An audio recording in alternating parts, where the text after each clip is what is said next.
disebut namamu, bila dekat aku genggam tanganmu. Engkaulah tangisku, engkaulah tawaku, belahan jiwaku. Allah tidak berhajat dengan apa saja, tidak berhajat dengan zaman, tidak berhajat dengan tempat. Dialah yang menciptakan segala tempat. Subhanallah, maha suci Allah, maha agung Allah, betul-betul tidak bisa diukur oleh otak manusia. Ini kalau orang dapat hidayah, sehingga kalau mendengar asma Allah disebut Allahu Akbar, hatinya gemetar, ketakutan. Ini kalau hidayah masuk dalam hati. Nah, malaikat Allah Ta'ala, bagaimana kalau sekarang itu dibisikkan ke telinga kita, itu Pak Presiden ada di belakang kamu, pasti kita akan terkejut. Nah, Presiden, iya Presiden ya, di belakang kamu itu. Nah, malaikat Allah Ta'ala, kalau kita dikasih tahu itu belakang kamu ular, terkejut nggak kira-kira? Terkejut. Kalau dikasih tahu harimau di depan itu, kita akan terkejut. Orang beriman kepada malaikat Allah Ta'ala, bagaimana tidak terkejut ketika disebut nama Allah yang menciptakan seluruh makhluk, yang menciptakan seluruh presiden, yang menciptakan seluruh harimau, yang menciptakan seluruh ular, yang menciptakan dunia, yang menciptakan akhirat, yang menciptakan surga, yang menciptakan neraka. Bagaimana dia tidak terkejut? Wa idza dzukirallahu wajilat qulubuhum. Kalau disebut nama Allah, hatinya gemeter. Itulah tandanya orang dalam hati ada hidayah. Nah, malaikat Allah Subhanahu wa taala, ini hidayah, salah satu hasilnya hidayah itu kayak begitu. Setelah kenal dengan keagungan Allah, kalau hidayah ini masuk, malaikat amal agama itu senang, sudah enggak karuan senangnya. Wa ju'ilat qurratu aini fis shalah, kata Nabi, sejuk mataku waktu sholat. Baginda Nabi itu semalakan kalau beliau itu lagi capek, lagi pokoknya sangat capek sekali lah, maka beliau mengatakan kepada Sayyidina Bilal, arihna biha, ayo sholat biar seger lagi. Jadi baginda Nabi itu kalau capek malah sholat biar seger.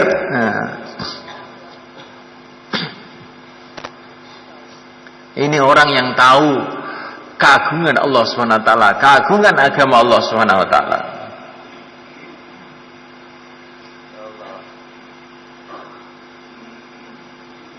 Alhamdulillah. Saya sedang mencari siapa yang ngantuk. Ini kalau ngantuk itu kok kelihatannya bahaya sekali. Kalau orang diajak bicara agama ngantuk, ini kelihatannya sangat bahaya. Betul bahaya. Kalau direnung itu bahaya. Kalau dianggap tidak bahaya, biasa, itu karena nggak mikir yang betul-betul. Kalau kamu pikir betul-betul, bahaya betul. Nah, malaikat Allah Ta'ala, ya, kalau saya ini bicara mengenai raja-raja, presiden-presiden, pejabat-pejabat yang ada di sini, terus kemudian kamu tidak menghiraukan sama sekali, apa kira-kira marah nggak itu pejabat-pejabat yang datang itu? Kira-kira tersinggung nggak mereka? Kira-kira ya akan tersinggung. Padahal itu pejabat cuma manusia aja yang 5 tahun pensiun. Ini kita renungi mereka. Jadi kalau sudah bicara agama itu kayak para sahabat. Para sahabat itu juga kayak kita, kadang-kadang main-main, naik kuda, lempar-lemparan semangka, biasa, guyonan juga kadang-kadang. Tapi kalau sudah urusan agama datang, matanya melotot semua, merah semua, nggak ingat apa-apa lagi. Ini para sahabat sebenarnya. Sayyidah Aisyah radhiyallahu taala mengatakan, baginda Nabi itu Masya Allah sangat sayang sama istrinya, tapi kalau sudah mendengar azan dikumandangkan seolah-olah tidak kenal. Seolah-olah tidak kenal. Au kama qalat. Jadi begitu kita kalau sudah urusan agama. Ini ada orang namanya Bishr al-Hafi. Itu dulunya itu preman mereka. Bishr al-Hafi itu asalnya preman. Dia sedang duduk di warung itu, ngobrol sana ngobrol sini dengan teman-temannya. Tiba-tiba ada orang lewat, jauh lah dulu nih, ke masjid. Ini panggilan Allah datang, hayya 'alas shalah, ke masjid, katanya orang tadi. Maka Bishr al-Hafi ini terkejut, panggilan Allah katanya dia. Saking terkejutnya itu sampai lupa, nggak pakai serandal, lari ke masjid, langsung jadi wali. Gara-gara tergopoh-gopoh, ada orang mengatakan panggilan Allah ini masjid, berubah biasanya perweman tidak karuan jadi wali tidak karuan. Nah, maka nanti kalau di taskil itu begitu, cepet, insyaallah kalian. Jadi bukan masalah bicara ini, tapi sikap kita ini bagaimana? Kalau sikap kita kepada Allah ini betul-betul mengagungkan, Allah akan memberikan kepada kita hal-hal yang agung.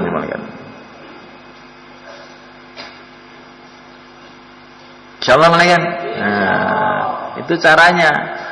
Kita ini kalau ngomongnya itu sudah banyak yang pandai-pandai ngomong. Nah, tapi bagaimana sikap kita? Sikap kita kepada Allah, sikap kita kepada Rasulullah, sikap kita mengenai negeri akhirat, sikap kita mengenai agama Allah, sejauh mana kita mengagungkan perkara-perkara ini, sejauh itu pula derajat kita di sisi Allah Subhanahu wa taala. Namuliakan Allah Subhanahu wa taala. Ini tadi cerita mengenai usaha hidayat. Bagaimana usaha hidayat itu? Innal huda hudallah. Hidayah itu adalah milik Allah semalakan. Yang bisa memberikan hidayah itu hanya Allah. Manusia tidak bisa memberikan hidayat. Tetapi Allah Subhanahu wa taala melalui yang mulia baginda Muhammad alaihi salatu wassalam memberitahu kepada kita usaha-usaha yang bila kita kerjakan Allah akan kasih hidayah. Yang pertama kali mendengarkan pembicaraan agama ini. Tandanya orang itu mau dapat hidayah itu dengarkan pembicaraan agama itu, dengarkan betul-betul. Alladzina yastami'una al-qawla fayattabi'una ahsanah. Ulaika alladzina hadahumullah. Orang yang mendengarkan betul, yastami' itu mendengarkan sungguh-sungguh. Bukan sekedar dengar, tidak.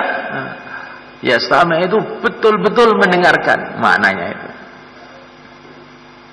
Mereka ini adalah orang-orang yang dapat hidayah dari Allah. Nah, kita ini belajar kalau ada pembicaraan mengenai agama, pembicaraan mengenai keagungan Allah, pembicaraan mengenai bagaimana pentingnya taat kepada Allah, kita dengarkan sungguh-sungguh. Insyaallah malaikat. Kemudian usaha yang kedua malaikat, kita juga harus bicara. Jangan hanya mendengarkan saja, tapi bicara. La yastaqimu imanul mar'i hatta yastaqima lisanuhu wa la yastaqimu imanul mar'i hatta yastaqima qalbuhu wa la yastaqimu qalbuhu hatta yastaqima lisanuhu. Iman orang itu tidak akan lurus, kata Nabi ini, iman orang tidak akan lurus sebelum hatinya lurus. Dan hati tidak akan lurus sebelum lesannya lurus. Maknanya kalau lisan lurus, hati jadi lurus. Kalau hati lurus, iman lurus. Kalau iman lurus, amal jadi lurus. Kalau itu semua lurus, datang pertolongan Allah, datang barokah Allah.